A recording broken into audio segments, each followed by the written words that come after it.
You are watching STV 6 p.m. news live from our headquarters here in Accra, in the city of Douala. The headlines.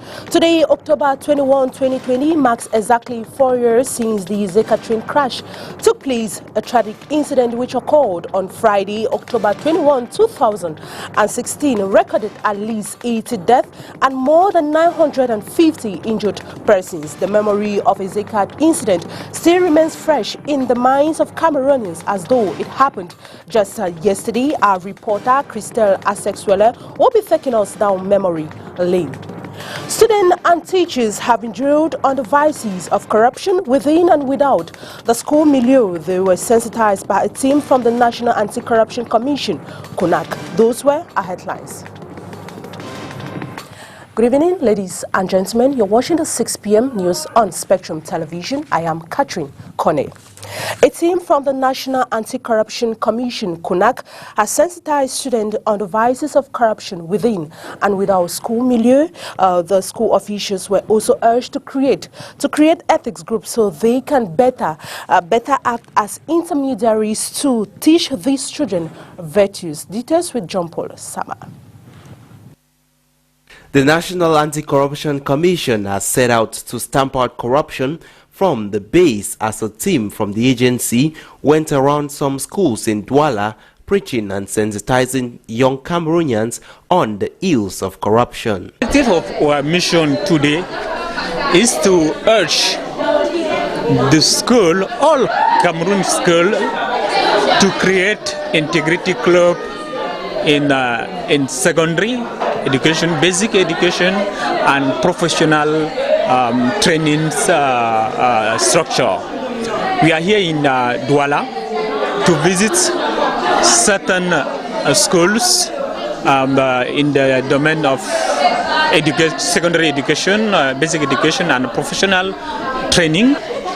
Kone thinks that if integrity is promoted, if it is accepted by the youth, the fight against corruption will be easy, and we will be sure that we will win the combat against corruption in Cameroon. The team visited some public schools like Lycée Jos, Lycée de Nilong Dokpasi, amongst others, attesting that the reception was a positive one. The message Kone is taken back is that students and teachers and the responsible of various schools are willing to combat, to promote, first at all, to promote integrity within the youth, and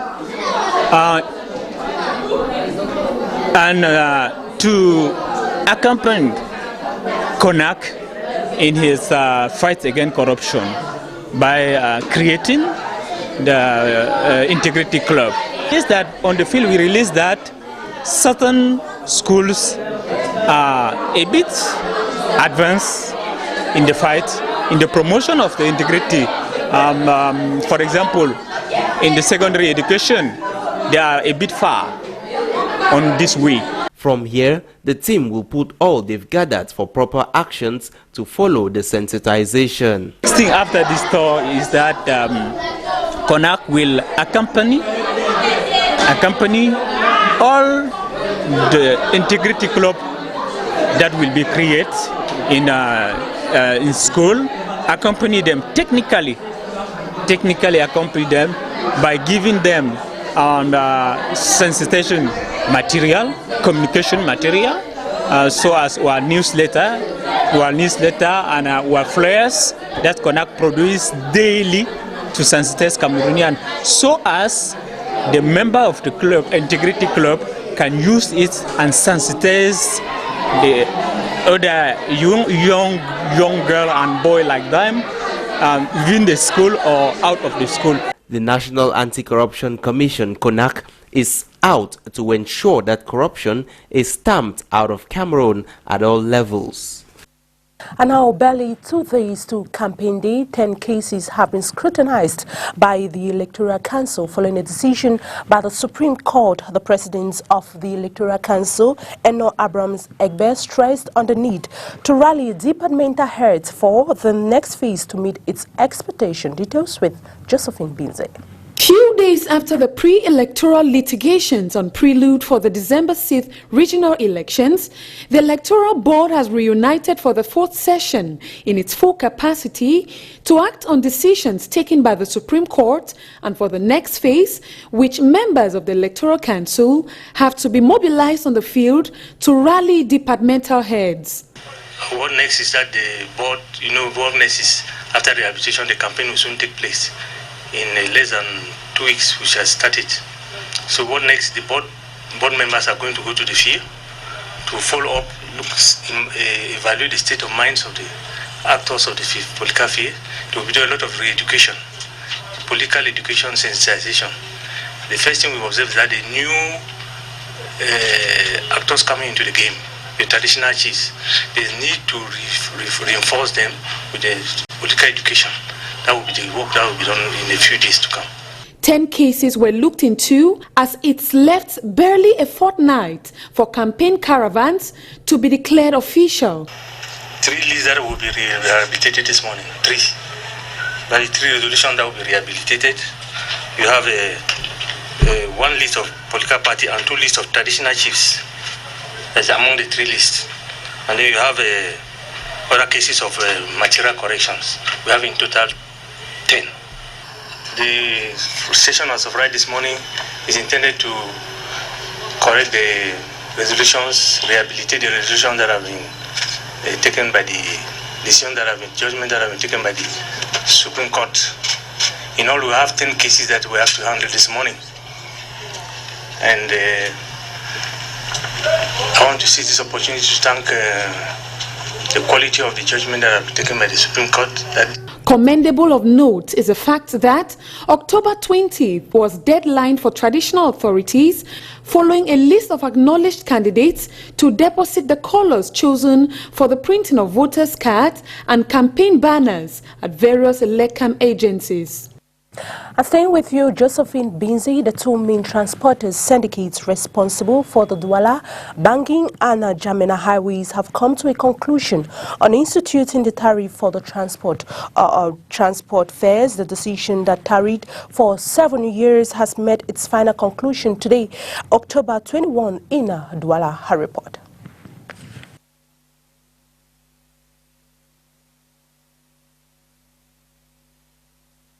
Transporter syndicate responsible for Douala, Bangui and Jamena highways have come to a conclusion on instituting the tariff for the transport fares. The decision that tarried for over 7 years has met its final conclusion today, October 21, here in the city of Douala. We shall be having more of that report with Josephine Binze. Finding a common ground of understanding has been the baseline of transporters plying the Cameroon, Chad and the Central African Republic roads, as transport tariffs decided upon 7 years ago has been resolute today by the National Syndicate for Transporters and the Terrestrial Group of Transporters in their French acronym GTTC and SNTC respectively. Donc, les débuts de solutions pour le moment, c'est que nous avons accepté aller ensemble. The most important things we have accepted to do is to stabilize the transport prices, which is very important because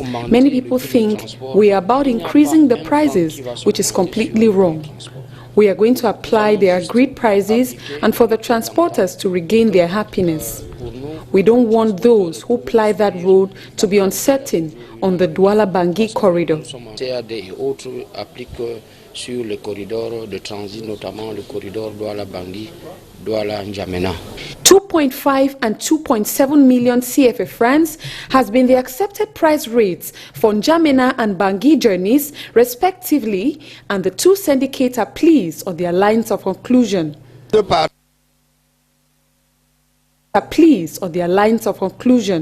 parti de SNTRC, le président des GTTC.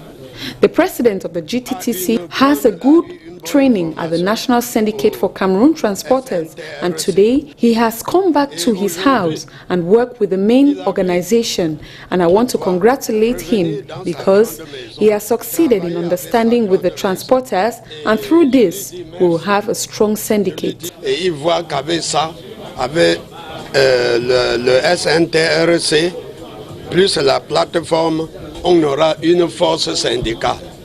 Understanding is a language the two syndicates are comfortable to roll with. Us, it is going to bring an end to the long stretch rivalry over the transport tariffs, which has been the leading cause of discomfort today, Wednesday, October 21, in Douala.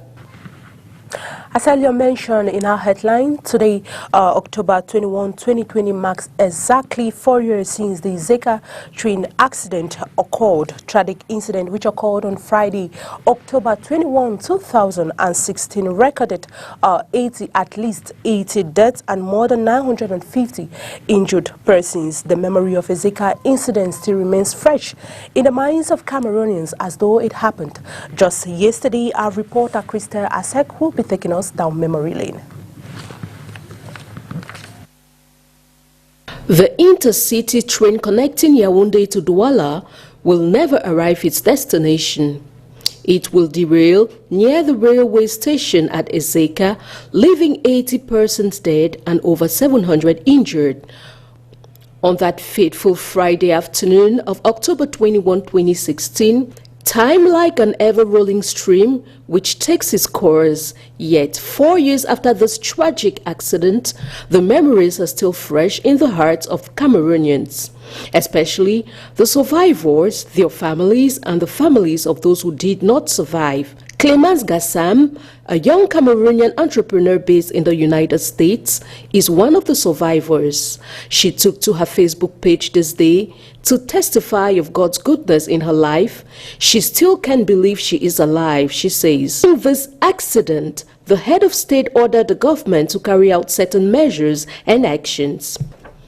In the same line, he prescribed an in-depth inquiry to establish the root cause of this tragedy. For the injured, the President of the Republic demanded that they be cared for at the expense of the state in any health facility. He equally declared October 24, 2016, National Day of Mourning. 4 years after this incident, the question still hangs on the lips of Cameroonians on the principal measures prescribed by the head of state, notably the setting up of a railway heritage management company which will be responsible for the maintenance on the railway network, the appropriate sanctions on those held responsible, as well as a legal cause launched against identified victims. Also, the erection of a commemorative monument was also part of the measures taken by the head of state. Still fresh in the minds of the victims, the sum of 67 million francs CFA was handed to the injured victims on August 9, 2019. This in a ceremony presided over by the Secretary General at the Prime Minister's office, who was equally the head of the ministerial committee in charge of disbursing the head of state special dotation of 1 billion francs CFA as part of compensation processes to the victims.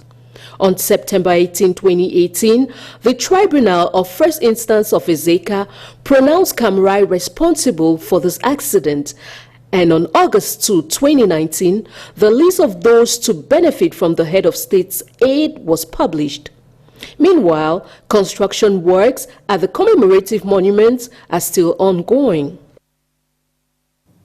Faced with the numerous challenges these days in our society on the violation of human rights, the Cameroon branch of African Journalists for Development, in its French acronym JAD,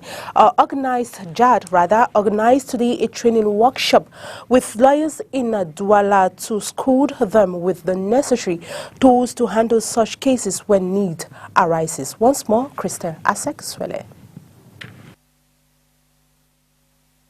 Following the numerous violations of human rights observed in our society, especially that of journalists recently, the Cameroon branch of African Journalists for Development, in its French acronym JAD, organized a training session for lawyers and journalists on press freedom and human rights today, October 21, 2020, to arm them with tools to face this problematic. C'est parce que ces dernières années, vous vous êtes rendu compte que These past few years, journalists' rights have been violated in our society. Faced with the situation, we deemed it necessary to arm the journalists to carry on their job properly, as well as the lawyers to properly defend these journalists when faced with this situation.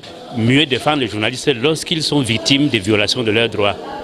The participants, who were mostly lawyers and journalists, were trained on some useful tools on human rights violation, which will enable them better defend their clients when faced with such cases. À la fin de ce séminaire, les avocats qui... At the end of the seminar, lawyers who would have benefited from the seminar will be able to constitute themselves into a collective to defend journalists who will be faced with this violation, so that when faced with such problems, they will have lawyers who are well trained to defend them. Ces avocats déjà outillés.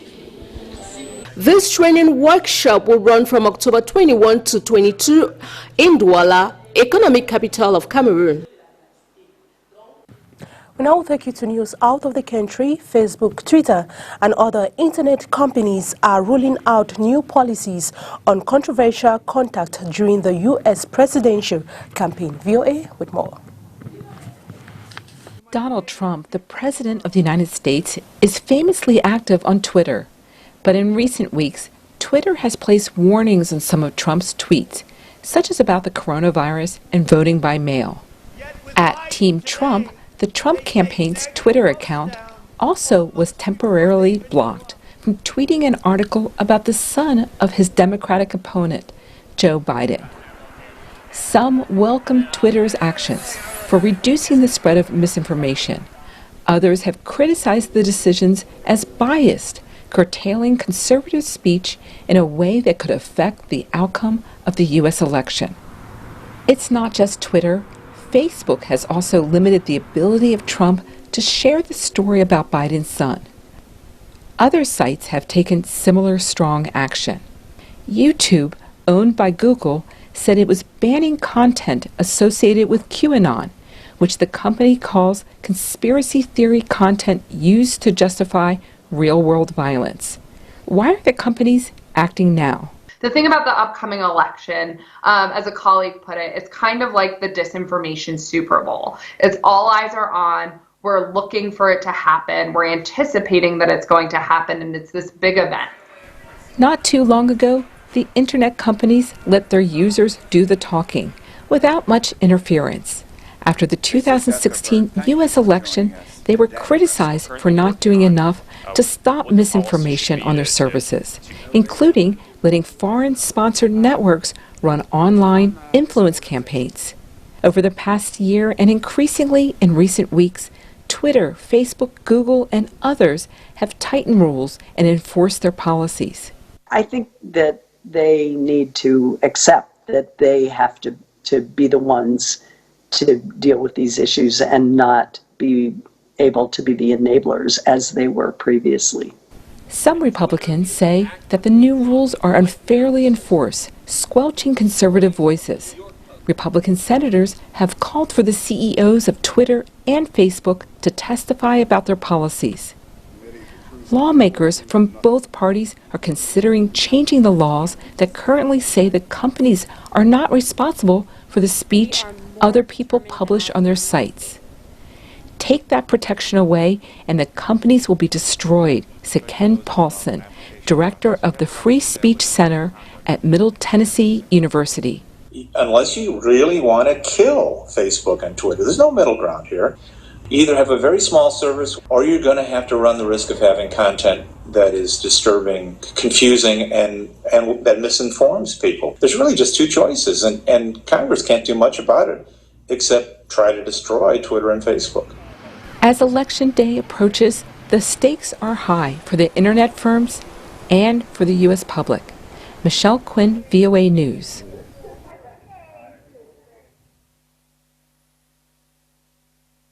And now in a sport pitch, if Clement Aroga, the intermediate coach, have been temporarily sacked by the Cameroon Football Federation. The information is contained in a release signed by the Minister of Sport and Physical Education, Nancy Mwele Akombi.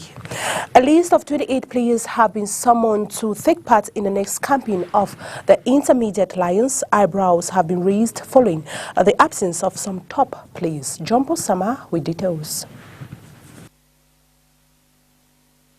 The Intermediate Lions of Cameroon will regroup once more in Yaoundé for another campaign. This session will be marked by the absence of some top players who were sent home halfway during their last meeting.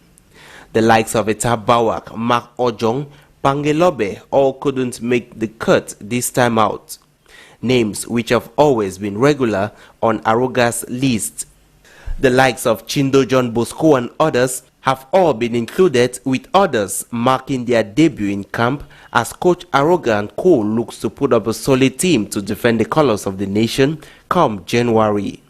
The 28-man list, nevertheless, has some regulars like If Alendo Mukoko and Etame Ngome in defense, while top keepers like Anye Derrick and Dande Jr. are in. In midfield, the coach can also count on the services of Yaya Abdoulaye, Aboubakary Sidiki and others, while in attack, Elimbi Francis of Stade Renard of Melong makes the cut alongside last season's top scorer Leon Boyomo and Samuel Len of Union Sportif of Douala. This campaign is expected to begin on the 25th of October 2020. It is with that sport report that we draw the curtains on today's edition of the 6 p.m. newscast on Spectrum Television. Ladies and gentlemen, thanks for watching, and take a rendezvous at exactly 8 p.m. for the French version of the news with Renee Nassis Moto. Good evening.